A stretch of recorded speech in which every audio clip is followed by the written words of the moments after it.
Le portrait de Jeanne-Émilie de Villeneuve surplombe la place Saint-Pierre ce dimanche matin.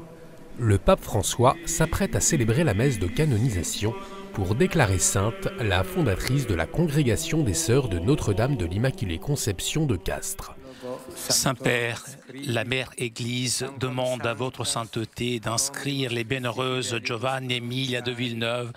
Née à Toulouse en 1811, Jeanne-Émilie perd sa mère et sa sœur alors qu'elle est adolescente. À 19 ans, elle envisage de rejoindre les Filles de la Charité. Son père lui demande alors un délai de réflexion, un temps où elle reçoit l'appel de fonder la congrégation de Notre-Dame de l'Immaculée Conception. Elle sent un appel à servir les plus démunis, les malades, les prostituées, les prisonniers. Elle consacre sa vie à l'éducation des jeunes, à l'évangélisation, la prière et la charité. Elle meurt à l'âge de 43 ans, mais son œuvre continue.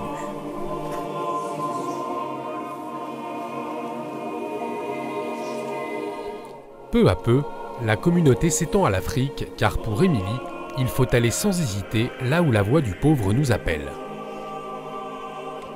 La congrégation voit grandir le nombre de ses sœurs et son rayonnement s'étend au monde entier.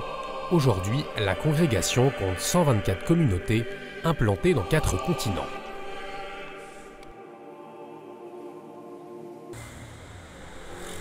La veille de la canonisation de leur fondatrice, des délégations de celles que l'on appelle les Sœurs Bleues, en raison de la couleur de leur habit d'origine, se sont donné rendez-vous à la maison générale de la congrégation à Rome.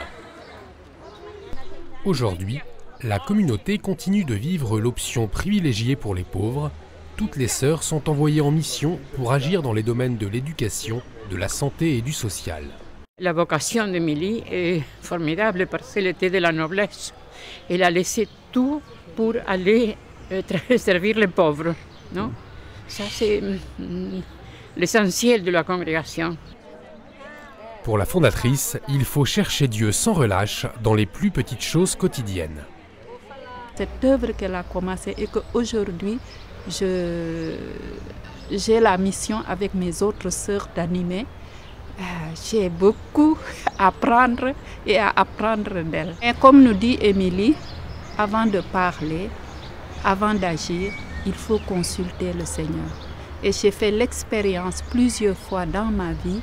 Et quand quelque chose me fait peur et que je me dis est-ce que je vais y arriver, où est-ce que ça va aller, et que je me souviens de cette parole et que je me mets aux pieds de Jésus, je le prie, je demande ses lumières comme nous a dit Émilie.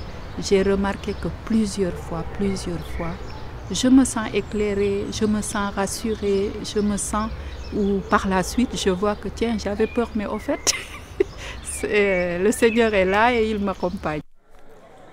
Toutes se retrouvent à l'église Saint-Louis des Français pour une veillée de prière afin de se préparer à vivre la cérémonie du lendemain.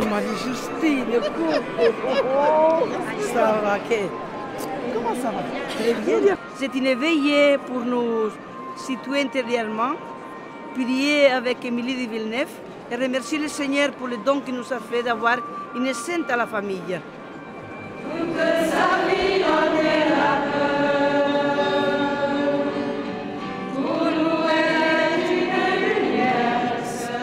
Une grande famille qui, à travers la canonisation de leur fondatrice, s'apprête à vivre un nouvel élan.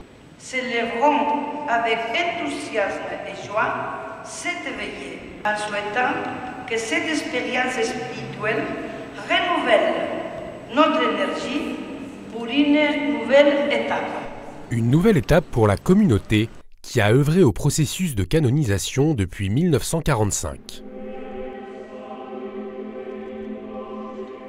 70 ans plus tard, la supérieure générale porte les reliques de Jeanne-Émilie de Villeneuve, place Saint-Pierre, comme le veut le rite de canonisation. Jeanne-Émilie de Villeneuve vient d'être canonisée. Le pape François bénit ensuite Émilie Maria de Souza, entourée de ses 2 parents. Elle est l'une des 2 miraculées qui ont permis la reconnaissance de la sainteté de Jeanne-Émilie. Condamnée par les médecins à la paralysie après une électrocution, ses parents avaient fait une neuvaine à Émilie de Villeneuve. En devenant sainte, Jeanne-Émilie de Villeneuve est désormais proposée comme modèle à l'Église universelle, appelée à l'imiter. Jésus l'avait répété avec insistance à ses disciples. « Demeurez en moi, demeurez dans mon cœur », il a dit. C'est le secret des saints. Cet amour resplendit dans le témoignage de sœur Jeanne-Émilie de Villeneuve qui a consacré sa vie à Dieu et aux pauvres.